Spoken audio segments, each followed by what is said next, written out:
Is it, Mr. Rubin, a tactical change of attitude before the government shuts down on Friday, or is it representing a strategic turnaround?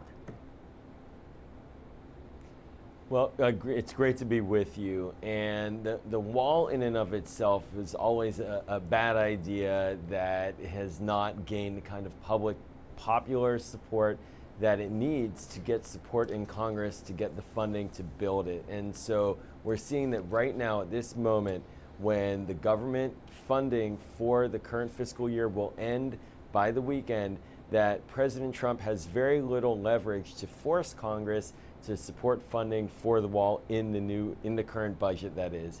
And so essentially, if he chooses to insist on funding for the wall, then it will not get through Congress and the government will have no funding and will shut down. And this really demonstrates the weak political support for this wall, and it could be a strategic setback for the president as a result. Rick, do you agree? I would call this a tactical retreat.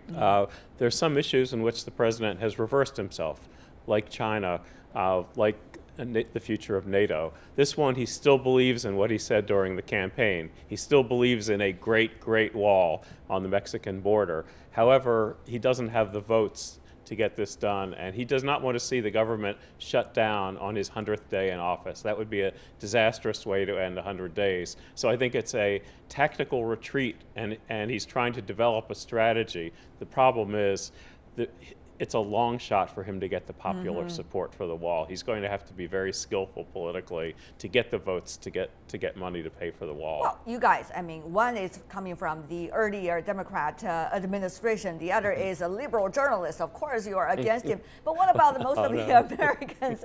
Mr. Trump wanted the wall to be part of his political legacy. So far, his effort to leave a mark did little yet to lift his approval rating. At this point, the latest Gallup survey data released over the weekend, well, you can trust it or not trust it, of course, that only 40% of the Americans approve of the job of the president that is doing, and 54% saying that they disapprove. Mr. Trump's 40% rating is the result of a 3-point drop, after rising to 43% last Thursday. However, there was also a survey earlier suggesting that among Trump supporters, his job approval rating has been quite high. In fact, only 2% of them regretted that they ever voted for Mr. Trump into the office. So, gentlemen, I have to ask you, is it really going to be that serious a blow to him if he insisting on building a wall, let's just say in the near future? Rick? Well, look at his support. You're absolutely right. The polling, the ABC News Washington Post poll, showed that only 2% of his supporters regret voting for him. So he has not lost his core, but politically his challenge is that he has not built beyond his core.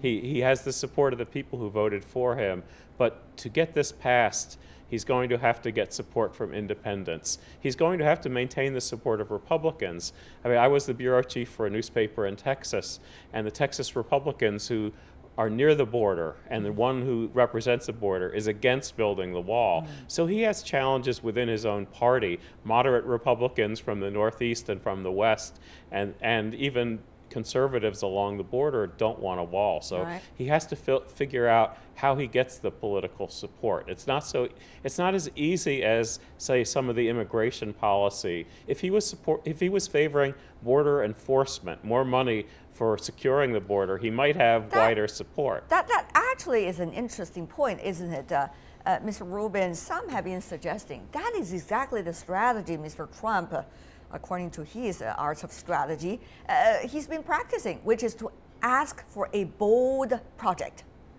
to test people's acceptance, and then probably ask for a smaller version of it, which would eventually get approval by the Congress, and also the public will accept it. Is this one of those examples, do you think? Well, it's a good theory. We just haven't seen any examples of it working so far. And when it comes to the wall, the bigger picture around the wall is the question of immigration, and essentially the question of what to do about immigration coming in from Mexico. About 12 million people living in the United States are Mexicans, and they're not documented. So that is an issue that has to be dealt with. Now, the president in his campaign talked about the wall, and the favorite quote of his was, I will build a wall and Mexico will pay for it. Well, if he had said, I will build a wall and you will pay for it, which is essentially what he's doing by asking Congress to fund it, I don't think he would have gotten as many applause. So we're going to have to see. But to this bigger discussion about political support, he has not grown his base. And for a president in their first 100 days to essentially only have the support of their base voters, that's not going to cut it when the midterm elections next year come around. We've already seen Democrats competing very aggressively and effectively, although not winning, but doing well in traditionally Republican states. And it's going to make members of Congress very nervous to take on more of Donald Trump's positions and absorb them if he's not popular more broadly. One of the things is, how much does money matter? How much does it cost to build that wall? Was estimated to cost around 10 to 12 billion dollars, but according to estimates from the U.S. Department of Homeland Security, the wall would cost up to $21.5 billion and takes over 3 years to build, as construction would cover 1,000 miles. The wall would be 35 to 40 feet high, which is nearly 7 times taller than an average person. That is, of course, according to the Department of Homeland Security. Whether the president has that in mind is another question. But gentlemen, who is going to provide that money? If maybe U.S. first and the Mexicans later? Mr. Rubin, once again, briefly.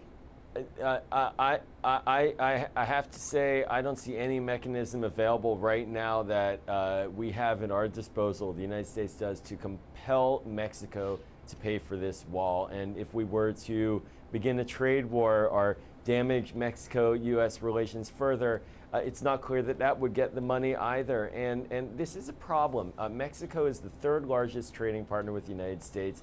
We have an extensive border. We have major issues related to fighting drug trafficking, for example, significant bilateral trade. We don't need to create a crisis with our neighbor. And to then ask them to pay for the wall without mechanisms, it seems very far-fetched. And also, I'm always suspicious of these kinds of estimates when they come from the government. One remembers back at the beginning of the Iraq War, an internal estimate from the Bush administration in 2002 was that it would cost $50 to $100 billion. We've seen that was off by a factor of 10 to 15. So once construction projects begin, it's not clear how they'll end and how much they'll cost. I see. And I think that's also why you see concern in Congress, deep skepticism about the real cost of this. But Mr. Dunham, this could be one of those very impressive infrastructure projects that's going on in the United States. And this could bring a lot of jobs back home. Is that the way to create jobs? It's a way to create jobs, but there probably are a lot better ways to create jobs. Building infrastructure within the United States, highways, rebuilding bridges, making the airports world-class again, probably would create jobs in a much more lasting way, in a positive way that would help the economy. I don't see much benefit for the economy unless you build Trump hotels or shopping centers along the Great Wall. Well, you both have talked about the challenges to build this wall and to fund this wall, eventually to implement this wall. But, you know, probably it would have to be pushed much further before it comes to an end. As President Trump mentioned in his tweets, he said that don't forget about that, folks, where I'm still going to build that wall. But to what stage, Mr. Dunham, at this point, there are already likely lawsuit cases being brought up by Mexican side, because even about the water between U.S. and Mexico, once the wall of this width and height being built, water likely to be diverted. That is going to violate, according to some legal experts, the agreement between the United States and Mexico and some of the other countries on international treaties. So what would this mean? I mean, how big a large scale this dispute might be eventually? Well, I think you're right. This is beyond a diplomatic issue. This is a global legal issue. And you have to divide the wall or the border into two parts. One part is the desert. It's from El Paso west to California. The other is the Rio Grande River, which is all through Texas. And it would be an environmental disaster to have a wall there. The border is the water, and you can't put a wall in the middle of water. and it would have major environmental impact. And Mexico has already said that it would take the U.S. to global court to try to stop that.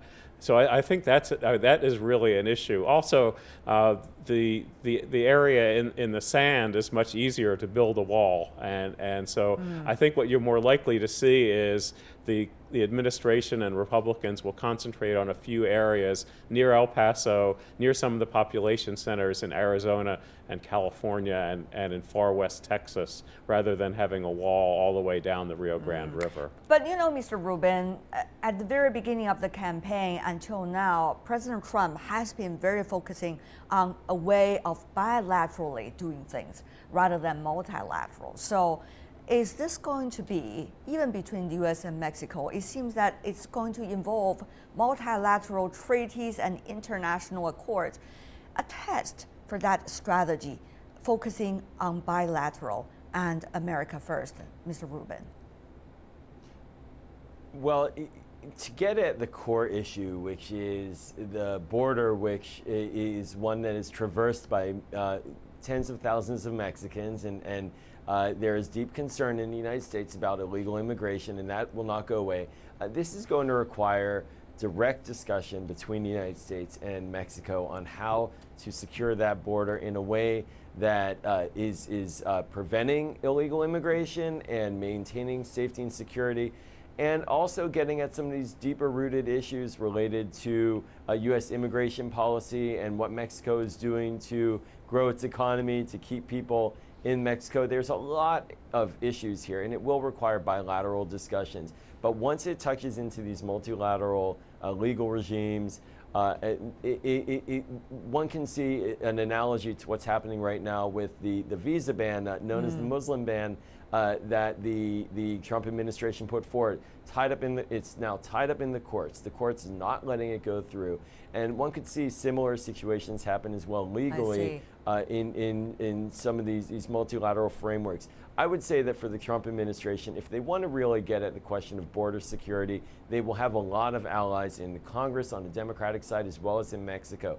But if they just come out with a endpoint solution and say it's the wall and that's it, they're not going to get to the agreements at actually resolving the issue, which is the illegal immigration coming into the United States. You know, all of this debate is very interesting, but probably more interesting for U.S. domestically. But for the others, this is an interesting occasion to look at a campaigning Trump and a governing Trump.